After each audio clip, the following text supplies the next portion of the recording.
Howdy, and welcome back to Celebrating Vintage Model Kits. So we have some identification on a couple of the models that were in that unboxing that we posted the other day. And what we've got are a couple of the very first issue of Revell airplane kits. Both of these are the original 1953 issue. They were modified for the next year of issue. With landing gear, cockpits, rivets, quite an overhaul of both of these kits. So these are pretty unique in being that very first issue of them. They were first issued in 1953. The Revell, let's see, this one here is the F-94 Starfire. This is in 1/56 scale. And the original kit number was H201-59. And then this one is the F9F Cougar. And this one is in 1/55 scale. And the original kit number was H203-59. These were issued in the first type of box that Revell used for aircraft, which was a side opening box. It did not hold up very well, just a one-piece cardboard that was folded up and opened on the ends, and that box did not hold up very well. So they quickly went to the hard box, both with a lid and a bottom and with a lithograph printed that was wrapped around that box. So let's talk a little bit about the two aircraft here. The F-94 was the first operational USAF aircraft with an afterburner. It was the first jet all-weather interceptor. It was designed to replace both the F-82 Twin Mustang and the P-61 Black Widow, which were still in service post-World War II. It had a J-33 engine that had the afterburner added to it, and originally it was the development of the TF-80C or the T-33, and the Air Force looked at it as kind of a safe bet, since it was just a modification of an existing aircraft, to get an interceptor into service pretty quickly. The F-89 Scorpion was their preferred choice, a much more capable aircraft, but it was a whole brand new aircraft with a lot of new systems and a little risky, so they wanted to get something into service really quick. So this conversion of an existing aircraft was a quick bet. So the first flight of the F-94 was on 6 April of 1949. First operational squadron went into service in May of 1950, and then this particular model is of an F-94C, and quickest way to tell the C model is the nose. It's got the rocket arm nose with the radome in the middle, and the earlier one had kind of upswept nose that had guns in it. So they up-engined it to the Pratt & Whitney J46. They used the Hughes E5 fire control system. In the nose, there were 4 groups of 6 rockets, fin-stabilized free-fire rockets. They were unguided. And you can see around the nose here, these little doors that would fold in, and then the rockets would fire out of there. And so the aircraft had improved performance. The F-94C had improved performance over the A and B. Tony Levere, Lockheed's famous test pilot, was able to make the aircraft go supersonic in a very steep dive with full afterburner. The C model actually ended up being fitted later on in production with wing pods for the rockets, because what they experienced in service was when these rockets would fire out the nose, it would blind the pilots, first of all, which wasn't good. The other thing is the exhaust from those rockets would sometimes get sucked into the air intakes here and flame out the engine. So what they did is they ended up putting rocket pods on the wings with 12 rockets in each. And most of the time they just would not fly with the nose rockets on there. So there was a total of 387 of the C models built out of 855 total Starfires for an aircraft that was just supposed to be a quick interim aircraft, and ended up having quite a number of them built. They did see service in Korea. They had several air-to-air victories as night kills. In fact, there was the first night jet-to-jet kill occurred at Korea against a MiG-15. There was one loss of F-94s to enemy action, and an additional 6 more to non-combat action. So that's a little bit up on this one. The kit itself is, as I mentioned, the first molding of this, so it's very smooth. It's got some raised panel lines, to represent some things, like the landing gear doors. The markings are all raised on there, but not a lot of rivets. A very smooth finish on it. You've got the pilot and radar operator being molded in there. I'm not quite sure what these round things are on there. Ice cream makers or something, I don't know. So a fairly simple kit. And this is of an actual aircraft. It's got the numbers on there of 0966, which was actually the prototype of the F-94C. And I was able to source some images of that, so we'll take a look at that here.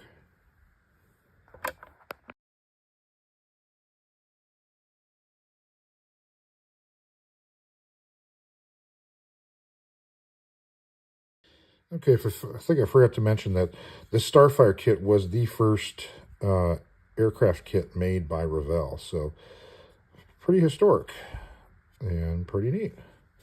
So the second one here that we have, switching around a little bit here, is this F9F Cougar. And the F9F Cougar was a swept-wing version of the F9F Panther. The Navy was reluctant to get into swept-wing aircraft, mainly due to low-speed handling issues that they had. And when you're landing on a carrier, you really need that low-speed handling. So with the kind of underpowered jets and slow response of the jet engines, you really needed to have some good handling in order to be able to land a jet on a carrier. So the Navy was reluctant to switch to swept-wing aircraft. But then once they got into Korea and they came across MiG-15s, even though they knew MiG-15s were out there, they thought they had some time before they were going to have to face up against anything. But the Korean War kind of crept up on everybody, and they realized that they needed to get something swept wing and pretty quick. So Grumman proposed to do a swept wing version of the Panther as a way of getting something in pretty quick. And so they did the minimal amount of changes to it, retained most of the fuselage and body, just swept the wings back, swept the tail back as well. They had to get rid of the tip tanks due to center of gravity issues, because they were going to end up being further back. They also were only able to put one hard point on the wing, again, due to center of gravity issues. So the first flight for Panther was in 20 December of 1951. I'm sorry, the Cougar was 20 December 51, about 6 months after the first proposal for a swept wing version. Introduced into service in December 52, worked up in the squadrons, but they were just too late to see action in Korea. The initial versions were powered by a J-42 P6 engine, and they were, after about 30 production aircraft, it was up to the P8, which had a better thrust on it. The Cougar remained subsonic, except in a very steep dive again, similar to the Starfire here. It could break the sound barrier in a steep dive. It did improve the overall speed, of course, over the Panther.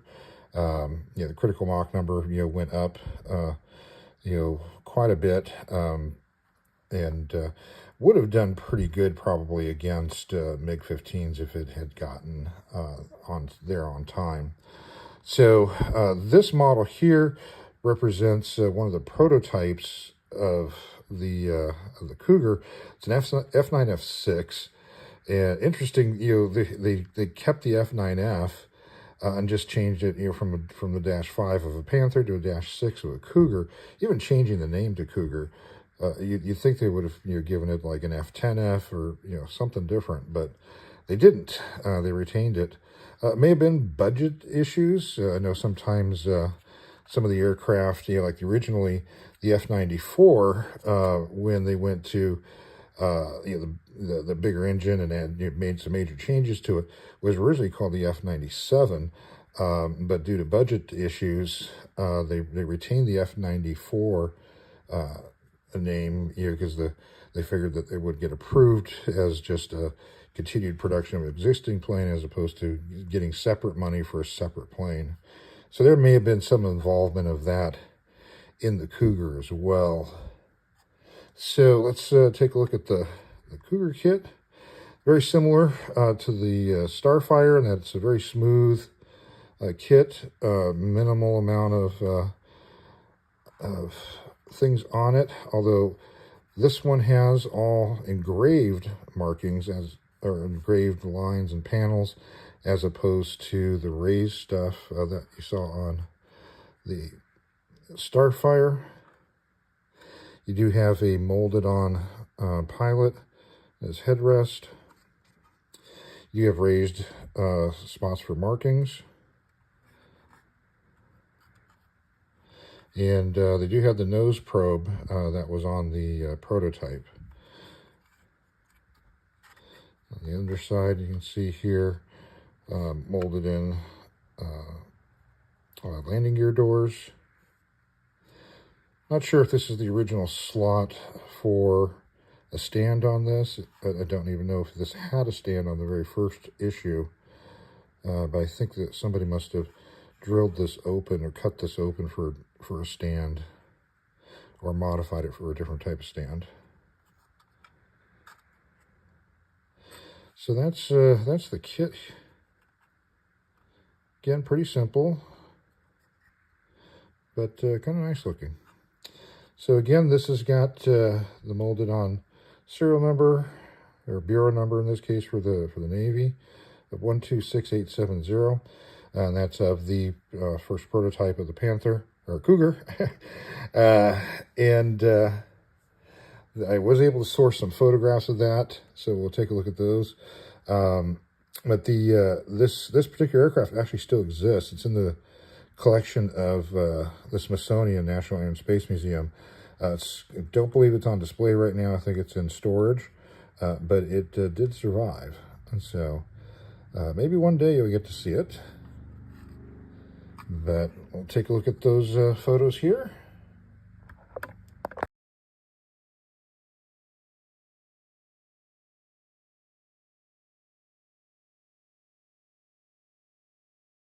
Coincidentally, I was building a newer reissue of this kit of the F-94 Starfire, and didn't even realize that it was the same kit, because there's such a difference in them. But once you see them next to each other, you can kind of see the similarities of the original kit.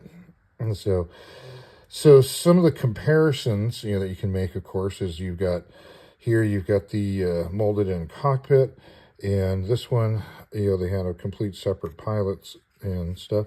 And I thought Revell did a pretty good job of creating this cockpit inside here. My painting's not the best in the world, but it gives the impression of a pretty neat little setup inside there. You got the little radar dish, pilots looking different ways, doing different things. So kind of a neat little cockpit, and that's all one piece as that would sit inside there. So not too bad for that 1954 era.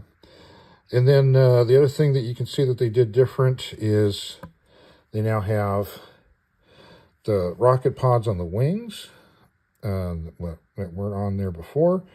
They've added the fins to the tip tanks. The interesting thing I kind of noticed before, there's these little sinkholes in this tail section area, and those sinkholes, still exist on the later produced kit. You can kind of see them there a little bit. But it also still has the same molded on markings. The 0966, the Starfire, and the F-94 on the nose is all still there. But what you can see is a big change in terms of the surface, and that they've gone rivet and panel line crazy on this sucker. So, guess somebody decided that that was going to make it, more realistic by doing all that. You did get the Revell name, added on, which you see on a lot of these earlier kits, but interestingly, it's not on the very first issue. So, I don't know if somebody, ripped them off, or they saw what happened, with Hawk and Aurora, and they decided to start putting their name on their kits. But you see that on a lot of their 50s kits. The other thing that they did too is they added landing gear. So haven't finished that part yet here. I was going to build this one with gear up. So I've got the first part of the gear doors in. And oops, the tip tanks aren't glued on yet either. So that's what you can see, they did to the kit. And they did the same thing with the Cougar. The very next issue of the Cougar had all this extra stuff, a cockpit, landing gear, all this rivet detail and stuff was added. So that kind of set the stage for, for the rest of the 50s with the Revell kits. So I thought that's kind of a neat way to see comparing those two. So what about these two kits? What ended up happening with them, and what are the kinds of issues we got with them, or issues of them?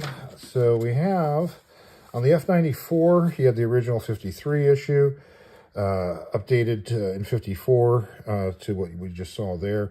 They did change the kit number since they changed all the surface and they added the extra parts. So that became H210 79.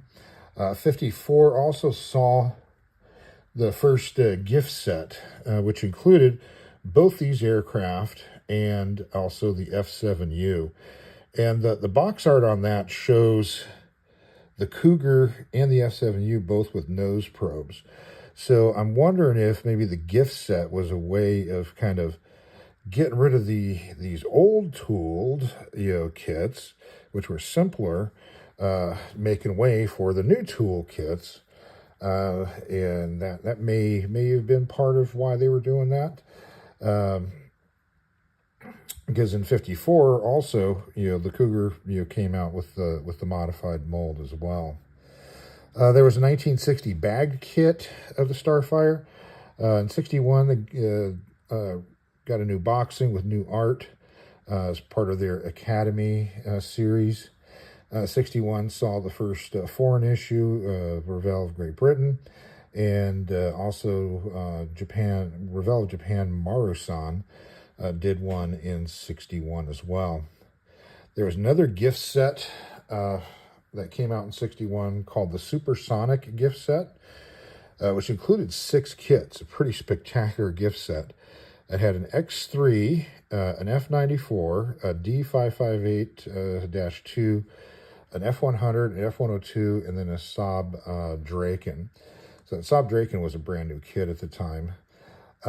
Interesting that they call it a supersonic gift set because the X3 Stiletto, that could not go anywhere close to supersonic, and this thing could only go supersonic in a dive. So, calling it a supersonic gift set is a little bit of a stretch, but again, it was probably to get rid of some of these older kits, as in the 60s they were starting to make some nicer molds. Revell Lodella, which is Mexico, issued it in 62. There was another issue of Revell of Japan in 69.